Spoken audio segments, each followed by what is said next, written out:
जोहार दोस्तों। जहार स्टडी डेस्क में आप सबका स्वागत है। इस वीडियो में हम लोग आज देखेंगे संथाल परगना काश्तकारी अधिनियम को, SPT act, Santhal Pargana tenancy act. ठीक है, इस टॉपिक से जेपीएससी के प्री में पेपर 2 में 5 सवाल पूछा जाता है। बहुत ही महत्वपूर्ण टॉपिक है। तो आइए शुरू करते हैं आज का टॉपिक, संथाल परगना काश्तकारी अधिनियम।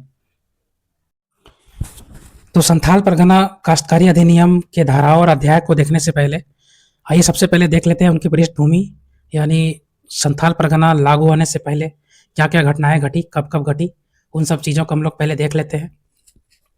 उसके बाद फिर हम लोग एक एक करके उनके सभी धारा और अध्याय को देखेंगे और समझेंगे। ठीक है, तो चलिए पहले देखते हैं। तो सबसे पहले देखिए 1855। तो 1855 में क्या हुआ था कि दामिन कोह का नाम बदलकर कर दिया गया संथाल परगना। ठीक है, दामिन कोह का नाम बदलकर संथाल परगना कब किया गया? तो 1855 में। ठीक है, फिर आगे देखिए 1856 में क्या हुआ? संथाल परगना क्षेत्र में यूल रूल लागू। यूल रूल कब लागू हुआ? 1856 में। तो संथाल परगना में यूल रूल लागू होने से क्या हुआ कि जो वहाँ के ग्राम प्रधान होते थे संथाल परगना क्षेत्र के, उस ग्राम प्रधान को प्रशासनिक और न्यायिक अधिकार दिया गया। ठीक है, यूल रूल के तहत। ठीक है, तो यूल रूल संथाल परगना क्षेत्र में कब लागू हुआ? 1856। ठीक है, फिर आगे देखिए 1872। तो 1872 में क्या हुआ था? संथाल परगना बंदोबस्ती अधिनियम लागू। संथाल परगना बंदोबस्ती अधिनियम कब लागू हुआ? 1872 में। ठीक है, फिर आगे है 1934। तो 1934 में क्या हुआ? संथाल परगना के लिए बंदोबस्ती प्रतिवेदन प्रकाशित। ठीक है, संथाल परगना के लिए बंदोबस्ती प्रतिवेदन कब प्रकाशित हुआ? 1934 में। और यह प्रतिवेदन किसके द्वारा प्रकाशित किया गया था? तो अंग्रेज अधिकारी गेंजर द्वारा। किसके द्वारा? गेंजर द्वारा। ये सभी चीजें एग्जाम में पूछा जाता है, तो याद रखिएगा। फिर आगे देखिए 1937। तो 1937 में क्या हुआ था? संथाल परगना जांच समिति का गठन। संथाल परगना जांच समिति का गठन कब हुआ? 1937 में। फिर है 1949। तो 1949 में क्या हुआ? एसपीटी एक्ट लागू हो गया। ठीक है, एसपीटी एक्ट लागू 1 अप्रैल 1949। तो एसपीटी एक्ट यानी संथाल परगना काश्तकारी अधिनियम कब लागू हुआ? 1 अप्रैल 1949। तो ये सारे तिथियां जो है एसपीटी एक्ट से संबंधित है, इन सबको याद रखना है, सभी एग्जाम में पूछा जाता है। तो क्या क्या याद रखना है? 1855 में दामिन कोह का नाम बदलकर संथाल परगना कर दिया गया। 1856 में यूल रूल लागू हुआ संथाल परगना क्षेत्र में, जिस रूल के तहत ग्राम प्रधान को प्रशासनिक और न्यायिक दोनों अधिकार प्रदान किए गए। उसके बाद 1872 में क्या हुआ? संथाल परगना बंदोबस्ती अधिनियम लागू हुआ। फिर 1934 संथाल परगना के लिए बंदोबस्ती प्रतिवेदन प्रकाशित किया गया गेंजर द्वारा। फिर 1937 में संथाल परगना जांच समिति का गठन हुआ। 1949 में एसपीटी एक्ट लागू हुआ। कब? 1 अप्रैल 1949 को। ठीक है, तो ये सारी तिथियां जरूर याद रखिएगा। ठीक है, फिर हम लोग आगे देखते हैं। तो एसपीटी एक्ट में कुल अध्याय कितना है? 9। कुल अध्याय 9 और धारा कितना है? 72। ठीक है, संथाल परगना काश्तकारी अधिनियम में कुल अध्याय की संख्या 9, धारा 72। तो सबसे पहले हम लोग देख लेते हैं अध्याय के बारे में कि किस अध्याय में क्या क्या है और वो किस अध्याय में कितने धारा शामिल है। ठीक है, यहाँ से भी डायरेक्ट सवाल पूछ लिया जाता है। तो शुरू करते हैं। तो सबसे पहले देखिए अध्याय 1। अध्याय 1 में कितने धारा है? 1 से 4। धारा 1 से 4। ठीक है, और अध्याय 1 में क्या है? प्राथमिक या प्रारंभिक। प्रारंभिक। ठीक है, प्राथमिक या प्रारंभिक, अध्याय 1। तो आगे हम लोग देखेंगे कि ये प्राथमिक और प्रारंभिक में क्या क्या दिया हुआ है। फिलहाल हम लोग ये याद कर लेते हैं, देख लेते हैं सभी अध्यायों को कि किस अध्याय में क्या क्या है। तो अध्याय 1 धारा 1 से 4। कितना? धारा 1 से 4। डायरेक्ट एग्जाम में सवाल पूछ लिया जाएगा कि अध्याय 1 में कितने धारा शामिल है। ऑप्शन दे दिया जाएगा 1 से 4, 1 से 7, 1 से 10, ऐसे दे दिया जाएगा। ठीक है, फिर है अध्याय 2। तो अध्याय 2 धारा 5 से 11 तक है। अध्याय 2 में कितने धारा है? 5 से 11। और अध्याय 2 में किसके बारे में बताया गया है? तो ग्राम प्रमुख और मूल रैयत। ठीक है, ग्राम प्रमुख और मूल रैयत। तो सवाल पूछ लिया जाएगा कि ग्राम प्रमुख और मूल रैयत किस अध्याय में बताया गया है? तो अध्याय 2 में। ठीक है, फिर अध्याय 3 धारा 12 से 26 तक है। अध्याय 3 में धारा 12 से 26, और इसमें क्या बताया गया है? तो रैयत के बारे में बताया गया है। रैयत के बारे में बताया गया।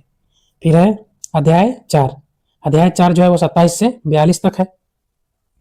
और इसमें बंजर भूमि की बंदोबस्ती से संबंधित चीजें बताई गई है। ठीक है, फिर है अध्याय 5। अध्याय 5 में धारा 43 से 52 तक है और इसमें लगान से संबंधित बातें बताई गई है। ठीक है, फिर है अध्याय 6। अध्याय 6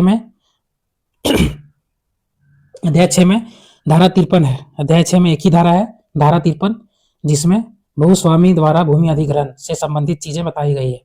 ठीक है, इसको हम लोग देखेंगे। अभी फिलहाल याद करने के लिए देख लेते हैं कि भूस्वामी को क्या क्या अधिकार दिए गए हैं और वो जमीन का अधिग्रहण किसके द्वारा होता है, उससे संबंधित सारी चीजें हम लोग देखेंगे आगे। ठीक है, तो ये तो धारा 6। फिर आगे देखिए धारा 7। तो धारा 7 में क्या है, अध्याय 7। अध्याय 7 में कितने धारा हैं, 54 से 63, 54 से 63। और अध्याय 7 में किसका जिक्र है, तो न्यायिक प्रक्रिया। न्यायिक प्रक्रिया का जिक्र किस अध्याय में है, तो अध्याय 7 में। ठीक है, फिर आगे है अध्याय 8। अध्याय 8 में कितने धारा है, तो धारा 64 से 66, 64 से 66, और इसमें तमादी या परिसीमा के बारे में बताया गया है। ठीक है, फिर है अध्याय 9। तो अध्याय 9 में क्या है, कितने धारा हैं, 67 से 72 तक, 67 से 72, और इसमें विविध प्रावधान, जो भी विविध प्रावधान है वो अध्याय 9 में बताया गया है। ठीक है, तो ये सब हम लोगों ने देखा अध्याय के बारे में कि किस अध्याय में क्या क्या है और कितने धारा शामिल है। ठीक है, एक बार फिर से रिपीट कर देते हैं। तो एसपीटी एक्ट में कुल अध्याय 9, कुल धारा 72। ठीक है, कुल अध्याय 9 और कुल धारा 72। ठीक है, अध्याय 1 धारा 1 से 5, धारा 1 से 4, अध्याय 2 5 से 11, अध्याय 3 12 से 26, अध्याय 4 27 से 42, अध्याय 5 43 से 52, अध्याय 6 53। ठीक है, अध्याय 6 में एक ही धारा है 53, अध्याय 7 54 से 63, अध्याय 8 64 से 66, और अध्याय 9 67 से 72। ठीक है, अध्याय 1 में प्राथमिक या प्रारंभिक का चर्चा है, अध्याय 2 में ग्राम प्रमुख और मूल रैयत के बारे में, अध्याय 3 में रैयत के बारे में, अध्याय 4 बंजर भूमि की बंदोबस्ती से संबंधित है, अध्याय 5 लगान से संबंधित है, अध्याय 6 भूस्वामी द्वारा भूमि अधिग्रहण इससे संबंधित है, अध्याय 7 न्यायिक प्रक्रिया से संबंधित है, अध्याय 8 तमादी या परिसीमा के बारे में बताया गया है, और अध्याय 9 में विविध प्रावधान है। ठीक है, तो सवाल पूछा जाता है यहाँ से, सीधा पूछ लिया जाएगा कि न्यायिक प्रक्रिया जो है वो किस अध्याय में बताया गया है, तो न्यायिक प्रक्रिया क्या हो जाएगा, अध्याय 7। ठीक है, अब आगे हम लोग देखते हैं एक एक करके अध्याय वाई देखेंगे कि अध्याय 1 में 1 से 4 तक जो धारा है उसमें क्या क्या बताया गया है। ठीक है, तो हम लोग जो प्रमुख धारा है, ठीक है, जो मेनली एग्जाम से संबंधित है, यानी कि जहाँ से एग्जाम में सवाल पूछे जाते हैं, उन सभी धाराओं को देखेंगे हम लोग, और वीडियो पूरा देखिएगा।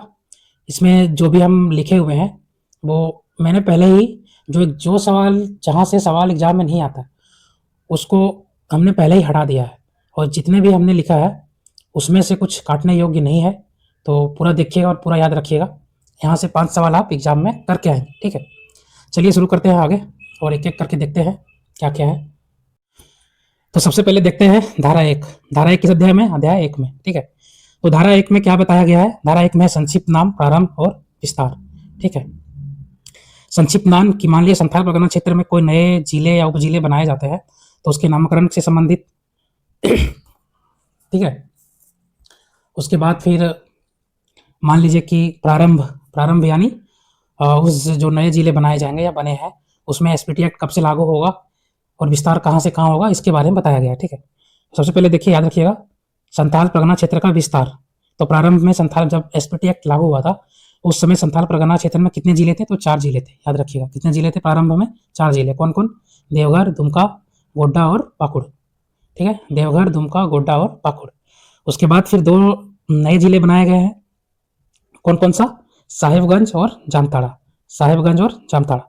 साहिबगंज को 1996 में बनाया गया जिला और जामताड़ा को 2001 में। ठीक है, तो ये हो गया अध्याय 1, जिसमें संक्षिप्त नाम, प्रारंभ और विस्तार के बारे में बताया गया है।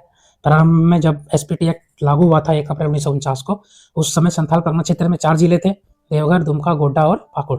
फिर बाद में 2 नए जिले बनाए गए, साहिबगंज और जामताड़ा। ठीक है, साहिबगंज कब बना, 1996 में, और जामताड़ा 2001 में। ठीक है, फिर देखते हैं आगे धारा 2। धारा 2, ठीक है, तो धारा 2 में क्या बताया गया है, अधिनियम की स्थानीय विस्तार तथा किसी क्षेत्र से वापसी।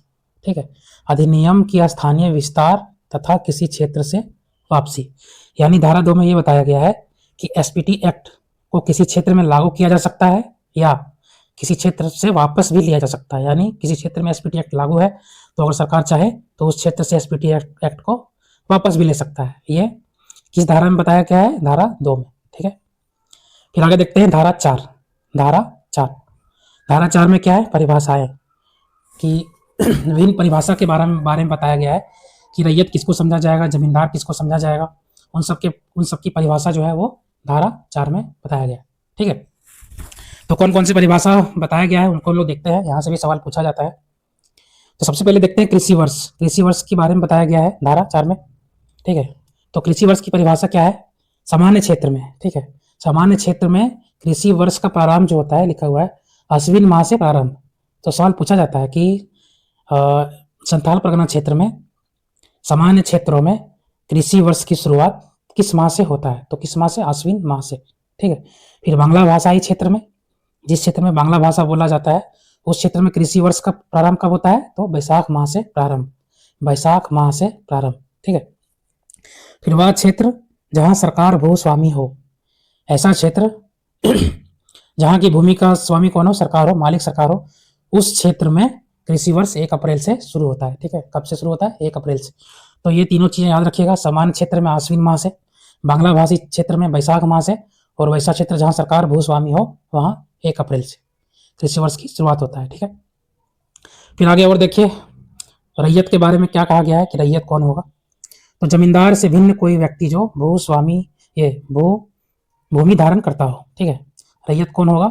जमींदार से भिन्न कोई व्यक्ति, जमींदार को से अलग जो भी व्यक्ति है जिसके पास भूमि हो वो रैयत कहलाएगा। ठीक है, याद रखिएगा रैयत का परिभाषा, जमींदार से भिन्न कोई व्यक्ति जो भूमि धारण करता हो। ठीक है, फिर आगे देखते हैं और क्या है परिभाषा। फिर आगे है जोत। तो जोत क्या कहलाता है? रैयत का भूखंड। ठीक है, मतलब कोई व्यक्ति का भूमि जो है उसी को जोत कहा जाता है। ठीक है, रैयत का भूखंड। ठीक है, तो को रैयत जो भूमि धारण किया हुआ है उस भूमि को क्या कहा जाता है एसपीटी के टेक्निकल टर्म में? तो जोत कहलाता है। ठीक है, फिर एक और है खास ग्राम। खास ग्राम किसे कहते हैं? वह ग्राम जहां ना तो मूल रैयत हो और ना ही ग्राम प्रधान हो। वैसा ग्राम जहाँ पे ना तो मूल रैयत हो और ना ही ग्राम प्रधान हो, तो वैसा गांव क्या कहलाएगा? खास ग्राम। ठीक है, ये सब चीज याद रखिएगा, सवाल पूछा जाता है परिभाषा से भी एग्जाम में। सभी कुछ याद रखना है, जितने भी चीजें हमने लिख रखी है सारे चीजें महत्वपूर्ण है, तो सबको याद रखना है। और दोस्तों नोट्स ऐसे ही बनाया जाता है, नोट्स ऐसा नहीं होना चाहिए कि रिवीजन करते समय समस्या हो। नोट्स ऐसा ही होना चाहिए शॉर्टकट, ताकि रिवीजन करने में आसानी हो। ठीक है, फिर आगे देखते हैं जमींदार की परिभाषा। तो जमींदार किसे कहते हैं? तो ग्राम प्रधान से भिन्न व्यक्ति जिसे लगान प्राप्त करने का अधिकार प्राप्त हो। ठीक है, तो ग्राम प्रधान हम लोग जानते हैं कि संथाल परगना क्षेत्र में जो शासन व्यवस्था है, जैसे माझी शासन व्यवस्था है और भी शासन व्यवस्था जो है, उसमें ग्राम प्रधान लगान वसूलने का काम करता है। ठीक है, लेकिन यहाँ पे क्या है कि ग्राम प्रधान से भिन्न, ग्राम प्रधान तो लगान वसूलता ही है, लेकिन ग्राम प्रधान से भिन्न व्यक्ति कोई व्यक्ति है जिसे लगान प्राप्त करने का अधिकार प्राप्त हो, तो वो जमींदार कहलाएगा। ठीक है, तो देख लिए हम लोग परिभाषा। जोत, रैयत का भूखंड। खास ग्राम किसे कहते हैं? वह ग्राम जहां ना तो मूल रैयत हो और ना ही ग्राम प्रधान हो। और जमींदार किसे कहते हैं? तो ग्राम प्रधान से भिन्न कोई व्यक्ति जिसे लगान प्राप्त करने का अधिकार प्राप्त हो। ठीक है, तो ये था धारा 4 जिसमें परिभाषा के बारे में बताया गया है। तो हम लोगों ने देखा अध्याय 1 को। अध्याय 1 कहाँ से कहाँ तक है? 1 से 4 तक। ठीक है, अब आगे बढ़ते हैं अध्याय 2 की ओर। अध्याय 2 में कहाँ से कहाँ तक है? हम लोग शुरुआत में देखा था अध्याय 2 में धारा 5 से लेकर धारा 11 तक है। तो आगे देखते हैं धारा 5। धारा 5 में क्या क्या है? तो ग्राम प्रधान की नियुक्ति। तो सवाल पूछा जाएगा कि ग्राम प्रधान की नियुक्ति का जिक्र जो है वो किस धारा में है? तो धारा 5 में। तो ग्राम प्रधान की नियुक्ति। ठीक है, तो ग्राम प्रधान की नियुक्ति कैसे होता है? 2/3 रैयतों की सहमति से उपायुक्त द्वारा नियुक्ति। ठीक है, ग्राम प्रधान की नियुक्ति कैसे होगा? तो उस गांव के जितने भी रैयत होते हैं उनका 2/3 बहुमत चाहिए, 2/3। ठीक है, और किसके द्वारा नियुक्ति होता है? तो उपायुक्त द्वारा। ठीक है, एकदम याद रखना है, सवाल पूछ लिया जाएगा कि ग्राम प्रधान की नियुक्ति किसके द्वारा होता है? तो उपायुक्त द्वारा। ठीक है, और वोटिंग कौन करते हैं? तो उस गांव के रैयत। और मतदान ये बहुमत कितना चाहिए? 2/3। ठीक है, तो जिस भी रैयत को 2/3 रैयत का सपोर्ट मिल जाएगा वो ग्राम प्रधान चुन लिया जाएगा। ठीक है, फिर आगे देखते हैं धारा 7। तो धारा 7 में क्या है, ग्राम प्रधान का कबूलियत का लिखा जाना तथा जमानत देना। ठीक है, तो ग्राम प्रधान का कबूलियत का लिखा जाना किस धारा में है, तो धारा 7 में। अब ये कबूलियत का लिखा जाना क्या है, तो ग्राम प्रधान का जब चुनाव होता है, जब कोई रैयत ग्राम प्रधान बन जाता है, तो वो उसे उपायुक्त द्वारा एक पेपर दिया जाता है, सादा पेपर, उसमें उसे लिखना होता है कि हम शासन जो चलाएंगे वो जो भी राज्य सरकार के नियम है उसके अनुसार चलाएंगे। ये चीज़ वो लिखता है ग्राम प्रधान, उसी को कबूलियत का लिखा जाना कहते हैं। तो ग्राम प्रधान का कबूलियत का लिखा जाना किस धारा में है, धारा 7। ठीक है, फिर आगे देखते हैं धारा 9। ठीक है, धारा 9, धारा 9 में क्या है, ग्राम प्रधान को पदांतरण का अधिकार नहीं होना। ठीक है, ग्राम प्रधान को पदांतरण का अधिकार नहीं होना किस धारा में है, धारा 9 में। तो पदांतरण का अधिकार का मतलब ये हो गया कि ग्राम प्रधान कोई अगर बना तो ऐसा नहीं है कि वो अपना किसी भाई को या अपना बेटा को वो पद दे दिया, तो वो ऐसा ग्राम प्रधान नहीं कर सकता है। ठीक है, जो व्यक्ति जिस व्यक्ति को ग्राम प्रधान चुना गया है वही व्यक्ति ग्राम प्रधान होगा। ठीक है, तो ग्राम प्रधान को पदांतरण का अधिकार नहीं होता है। इसकी चर्चा किस में है, धारा 9 में, धारा 9 में है। ठीक है, फिर आगे देखते हैं धारा 10 को। तो धारा 10 में क्या है, किसी जमीन का मूल रैयती जोत समझा जाना। ठीक है, तो कौन सा जमीन मूल रैयती जोत है या नहीं है वो समझा जाएगा। ठीक है, किसी जमीन का मूल रैयती जोत समझा जाना धारा 10 में है। ठीक है, फिर है धारा 11। तो धारा 11 में क्या है, ग्राम प्रधान की पुरस्कार निधि। ग्राम प्रधान की पुरस्कार निधि का जिक्र किस धारा में है, तो धारा 11 में है। ठीक है, तो ग्राम प्रधान की पुरस्कार निधि क्या होता है, तो जैसे मान लीजिए ग्राम प्रधान जो लगान वसूलता है या लगान से संबंधित जो जुर्माना लेता है रैयत लोग से, तो वो पैसा जो है वो कहाँ रखता है, तो उसके लिए एक पुरस्कार निधि होता है गांव में, वहीं पे रखा जाता है। ठीक है, तो ग्राम प्रधान की पुरस्कार निधि का जिक्र किस धारा में है, धारा 11 में।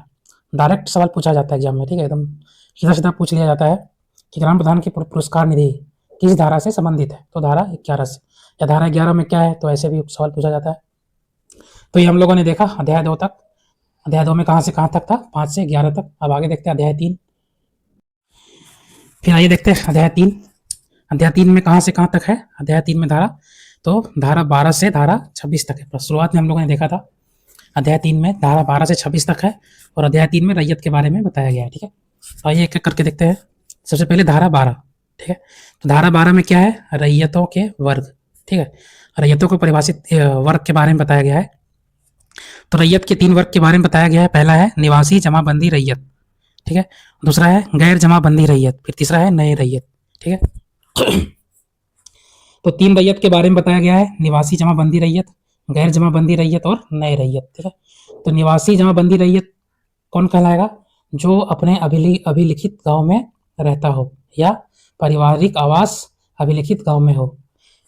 ठीक है, तो निवासी जमाबंदी रैयत कौन हो गया, वैसा रैयत जो अपने गांव अभिलिखित गांव में ही रहता हो। अभिलिखित गांव मतलब जो जमीन जिस उस रैयत का जमीन जिस गांव में होता है, अगर वो उसी गांव में रहता हो या उसका कोई पारिवारिक आवास उसी गांव में हो, तो वो निवासी जमाबंदी रैयत कहलाएगा। ठीक है, फिर है गैर जमाबंदी रैयत। गैर जमाबंदी रैयत कौन कहलाएगा, तो वो जमाबंदी रैयत जो गांव में नहीं रहता हो। ठीक है, मतलब कि जिस गांव में उसके नाम से जमीन होता है उस गांव में अगर वो कोई रैयत नहीं रहता है तो उसे गैर जमाबंदी रैयत कहते हैं। ठीक है, फिर है नए रैयत। तो नए रैयत नाम से स्पष्ट है कौन कहलाएगा, वह व्यक्ति जो नए रैयत के रूप में अभिलिखित हो।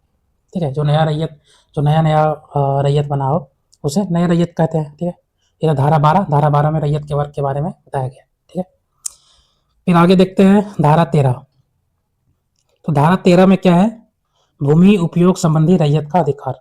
तो भूमि उपयोग संबंधी रैयत के अधिकार की चर्चा किस धारा में है, तो धारा 13 में। ठीक है, अच्छा एग्जाम में ऐसे ही पूछ सकता है कि भूमि उपयोग संबंधी रैयत का अधिकार जो है उसकी चर्चा किस अध्याय में किया गया है, तो अध्याय 2 हो जाएगा और धारा 13 हो जाएगा। ठीक है, तो रैयत के अधिकार के बारे में बताया गया है। फिर आगे देखते हैं धारा 14। तो धारा 14 में क्या है कि बिना उपायुक्त के आदेश के रैयत को बेदखल नहीं किया जा सकता। मतलब कोई रैयत को अगर बेदखल करना हो तो उसका अधिकार किसे प्राप्त है, तो उपायुक्त को। ठीक है, बिना उपायुक्त के आदेश के किसी भी रैयत को बेदखल नहीं किया जा सकता है, ठीक है। इसकी चर्चा किसमें है? धारा 14 में, ठीक है। फिर आगे देखते हैं हम लोग धारा 15। धारा 15 में क्या है? रैयत को अपने भूमि पर बिना शुल्क ईंट या खंड बनाने का अधिकार, ठीक है। रैयत जो है अपनी भूमि पर निःशुल्क बिना कोई टैक्स दिए ईंट बना सकता है या कोई खंड बना सकता है।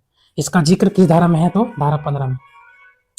इससे सवाल जेपीएससी में पूछा गया है, जो लास्ट जेपीएससी हुआ था उसमें ये धारा 15 पूछा गया था, ठीक है। ध्यान रखिएगा कि रैयत को अपने भूमि पर बिना शुल्क ईंट या खंड बनाने का अधिकार किस धारा में है? तो धारा 15 में है, ठीक है।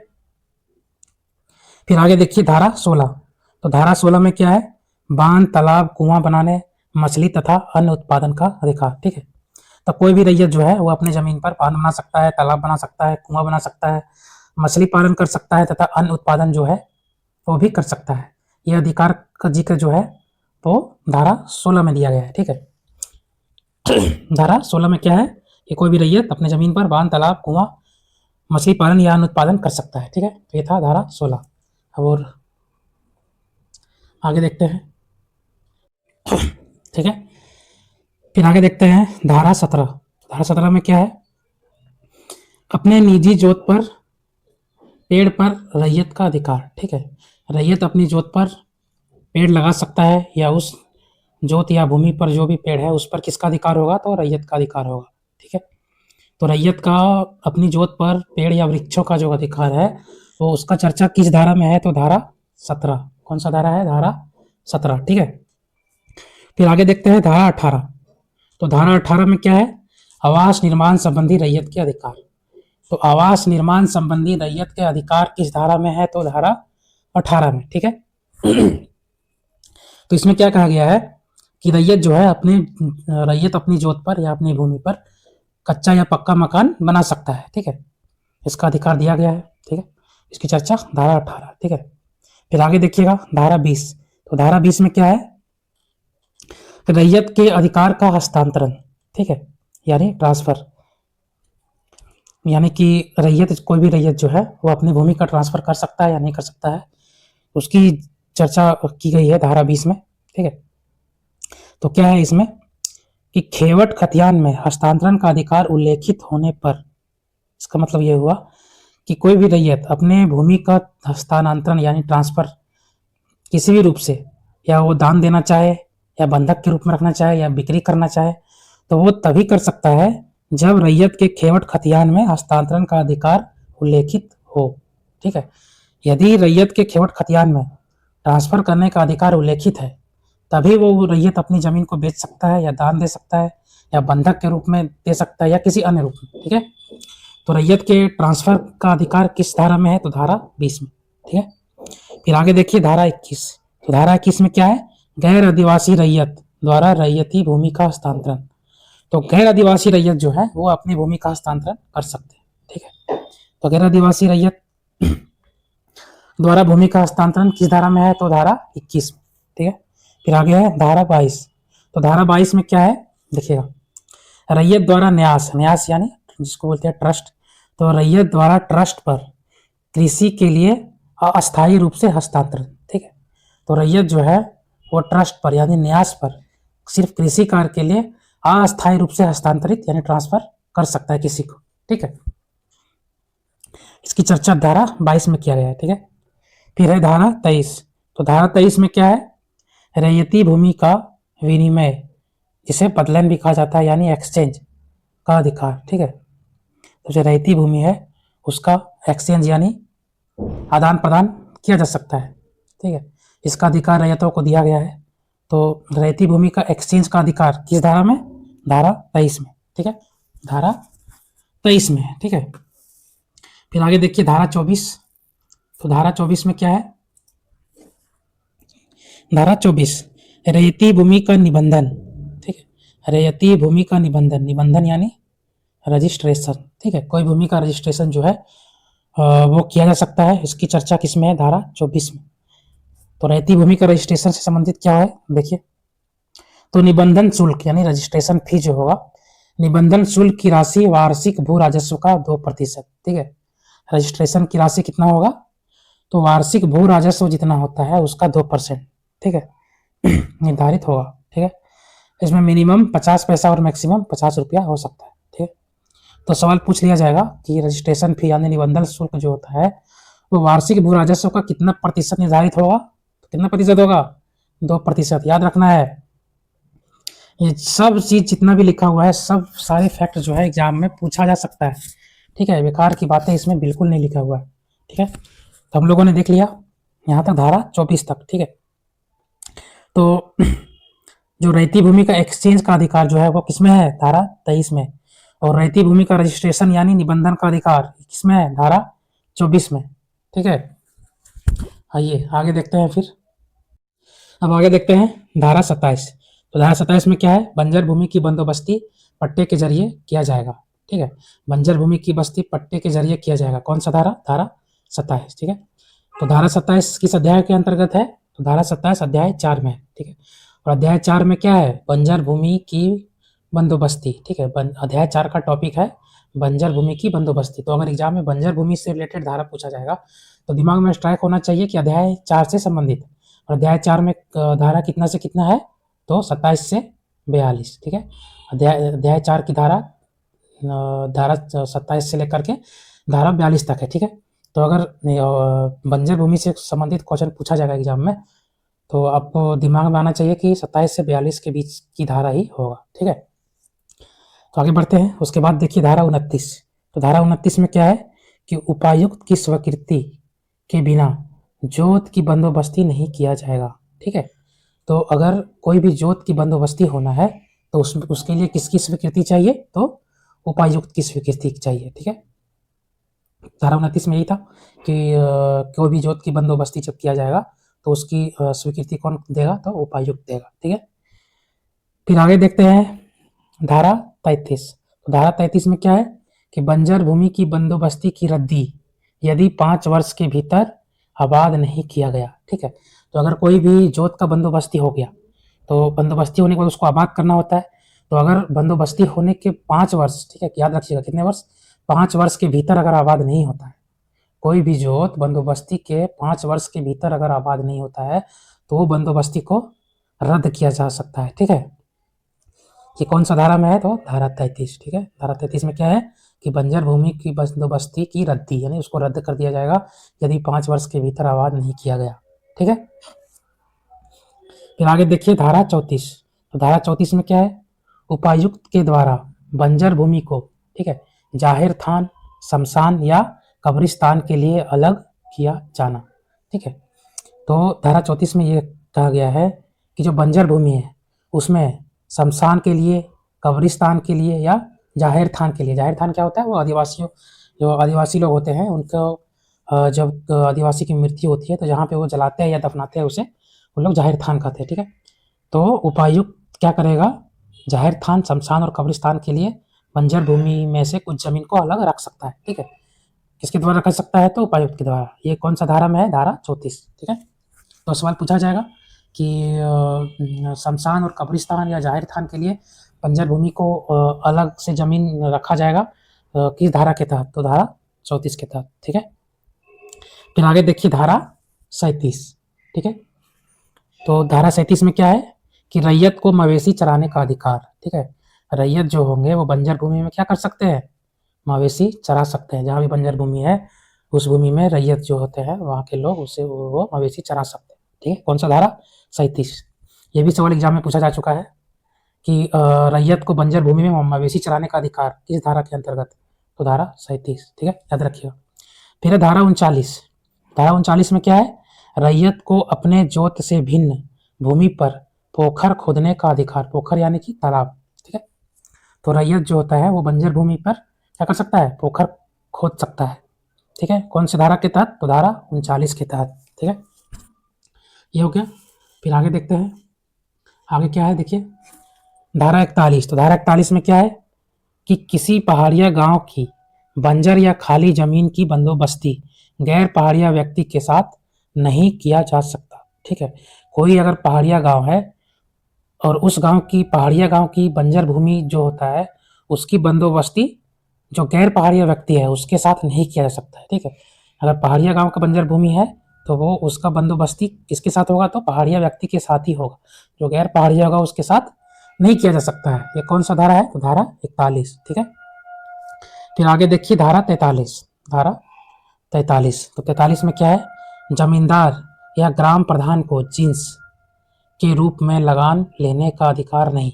ठीक है, तो जमींदार या ग्राम प्रधान जो लगान वसूलते हैं वो जिन्स, यानी जिन्स किसे कहते हैं, वस्तु, तो वो वस्तु के रूप में लगान नहीं ले सकता है। ठीक है, तो वस्तु के रूप में लगान लेने का अधिकार नहीं होता है जमींदार या प्रधान को। जो किस धारा में वर्णित है, तो धारा 43। ठीक है, तो याद रखिएगा। फिर आगे देखते हैं, तो आगे है धारा 45। ठीक है, धारा 45 कौन सा अध्याय में आएगा, तो शुरुआत में हम लोगों ने याद किया था, धारा 45 अध्याय 5 में आएगा। ठीक है, अध्याय 5 में कितने से कितने धारा हैं, तो अध्याय 5 में है 43 से 52। ठीक है, 43 से 52 तक है अध्याय 5। अध्याय 5 में क्या वर्णन है, तो अध्याय 5 जो है वो लगान से संबंधित है। ठीक है, तो देखते हैं धारा 45 जो अध्याय 5 के अंतर्गत है उसमें क्या है। तो धारा 45 में है कि डाक मनी ऑर्डर द्वारा लगान चुकती। ठीक है, तो जो रैयत होते हैं वो अपने लगान का चुकता डाक मनी ऑर्डर के द्वारा कर सकता है। ठीक है, इसका वर्णन किसमें है, धारा 45। ठीक है, फिर है धारा 46। धारा 46 में क्या है कि प्रत्येक रैयत को लगान का लेखा रखना अनिवार्य। ठीक है, प्रत्येक रैयत जो होता है वो जो लगान भरते हैं उसका जो भी पर्ची या कागज मिलेगा उसका लेखा जोखा जो है वो रखना अनिवार्य होता है। ठीक है, ये कौन सा धारा में है, धारा 46। ठीक है, क्वेश्चन ऐसे ही पूछ लिया जाता है कि संथाल परगना काश्तकारी अधिनियम के अंतर्गत प्रत्येक रैयत को लगान का लेखा रखना अनिवार्य होता है, यह किस धारा में वर्णित है, तो कौन सा धारा में हो जाएगा, धारा 46। ठीक है, ऐसे ही सवाल पूछा जाता है। फिर आगे है धारा 47।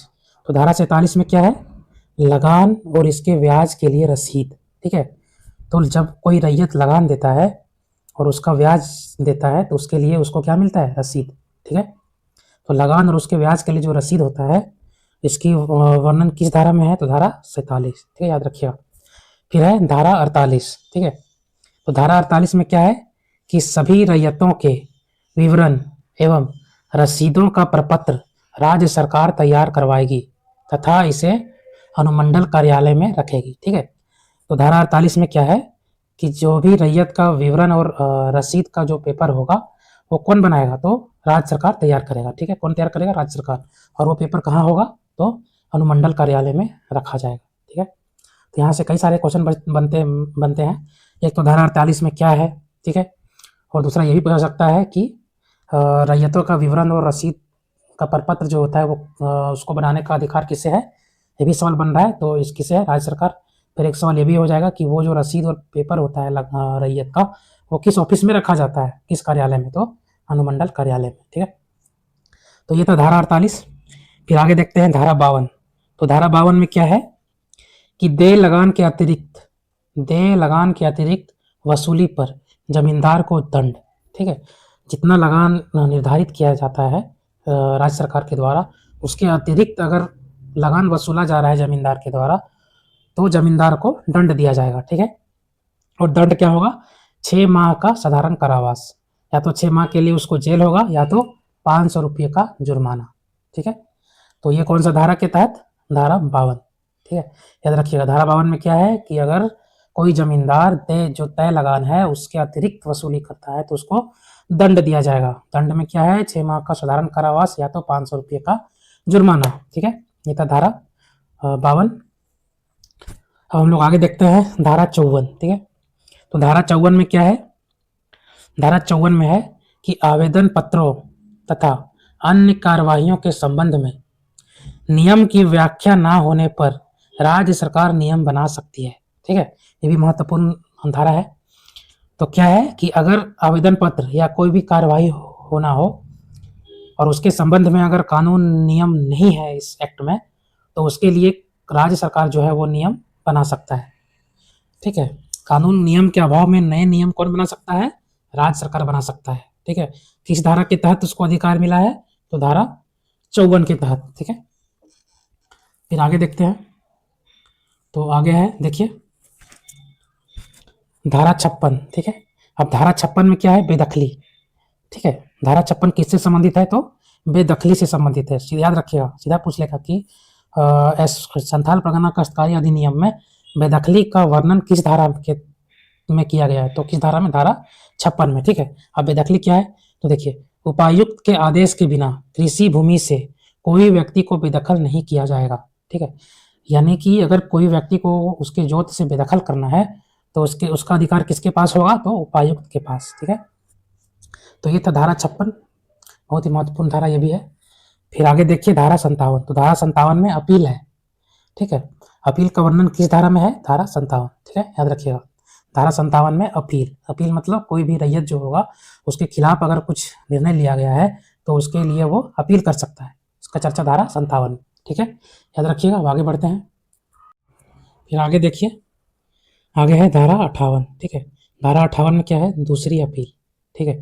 धारा 57 में था अपील और धारा 58 में दूसरी अपील। तो अगर पूछेगा दूसरी अपील तो धारा 58, सिर्फ अपील तो धारा 57, ठीक है। दूसरी अपील का मतलब दूसरी बार अपील। अगर पहली बार कोई रैयत अपील किया है अपने मामले में, और उसकी सुनवाई उसको लगता है कि गलत हुआ है तो वो दोबारा अपील कर सकता है, ठीक है।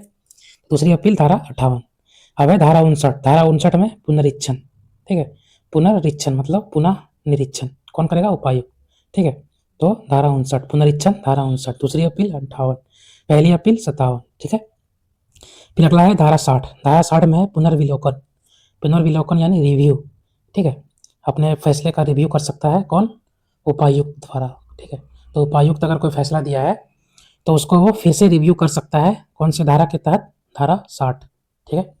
तो ये 4 धारा जो है यहाँ से हमेशा सवाल पूछा जाता है। धारा 57 अपील, धारा 58 दूसरी अपील, धारा 59 पुनरीक्षण, धारा 60 पुनर्विलोकन, ठीक है। फिर आगे है धारा 61। तो धारा 61 में क्या है कि केवल प्रावेशिक यानी टेक्निकल, तो केवल टेक्निकल आधार पर किसी अपील का पुनरीक्षण नहीं किया जा सकता, ठीक है। कि अगर कोई फैसला दिया है और उसमें कोई टेक्निकल खामियां हैं, ठीक है, कोई प्रावेशिक यानी तकनीकी खामियां है उस आदेश में, तो सिर्फ उसके आधार पर पुनरीक्षण नहीं किया जा सकता है, ठीक है। तो ये था धारा 61। अब है धारा 62। तो धारा 62 में क्या है कि उपायुक्त तथा उप समाहर्ता पर नियंत्रण।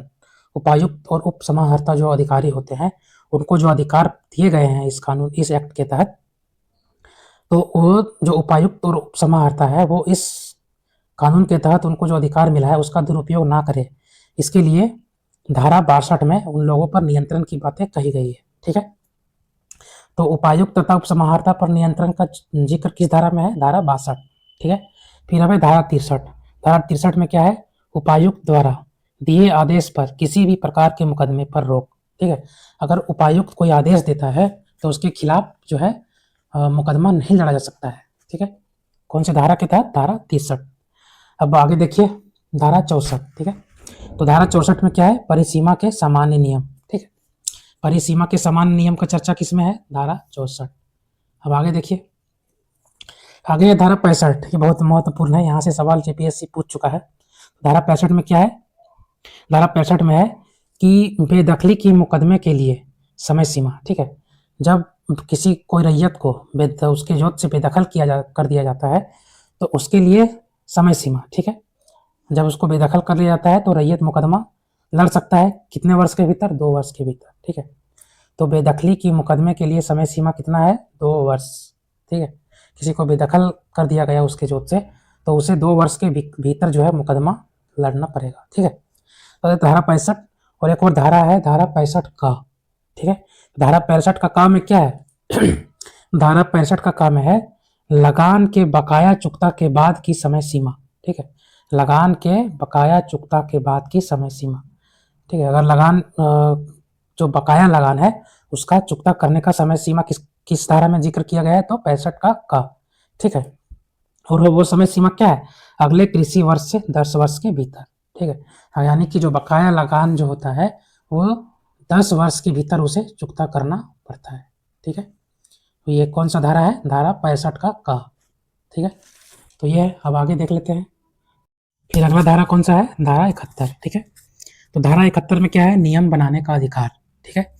सरकार इस एक्ट के उद्देश्यों को क्रियान्वित करने के लिए नियम बना सकती है, ठीक है। तो राज्य सरकार जो है वो एसपीटी एक्ट के उद्देश्य को क्रियान्वित करने के लिए अगर कोई नए नियम की जरूरत पड़े तो नियम बना सकती है, ठीक है। कौन बना सकता है नया नियम? तो राज्य सरकार, ठीक है। तो अगर पूछेगा कि नियम बनाने का अधिकार किस धारा के अंतर्गत वर्णित है, तो धारा 71 के अंतर्गत, ठीक है। और कौन बना सकता है नया नियम, तो राज्य सरकार, ठीक है। तो ये था दोस्तों हमारा topic SPT act, Santhal Pargana काश्तकारी अधिनियम, ठीक है। यहाँ से 5 सवाल पूछा जाता है जेपीएससी प्री के पेपर 2 में। बाकी सभी जो भी एग्जाम होता है जेपीएससी या जीएसएससी का, सभी एग्जाम में एक ना एक क्वेश्चन यहाँ से आता ही है, ठीक है। तो हम लोगों ने देखा आज ये टॉपिक, और इस टॉपिक में जो हम लोगों ने देखा, जितने भी चीज़ें देखी, सारा को आप लोगों को याद रखना है, ठीक है, समझ के याद रखना है। इस वीडियो को आप बार बार देखिएगा, तो सारा जो फैक्ट है वो आपके दिमाग में सेट हो जाएगा, ठीक है। रिवीजन करने से सारा कुछ याद हो जाता है, तो ऐसे ही देखते रहिएगा वीडियो को, याद हो जाएगा सारा कुछ। और सारा महत्वपूर्ण धारा बता दी है आप लोगों को, जो जहाँ से सवाल नहीं आते हैं उस पोर्शन को हमने छोड़ रखा है, ठीक है। तो अगर वीडियो बढ़िया लगे और ऐसे ही वीडियो देखना चाहते हैं तो चैनल को सब्सक्राइब करके मेरे साथ जुड़ जाइएगा, ठीक है। और वीडियो अच्छा लगा तो लाइक ज़रूर करिएगा। मिलते हैं किसी और वीडियो में, तब तक के लिए धन्यवाद।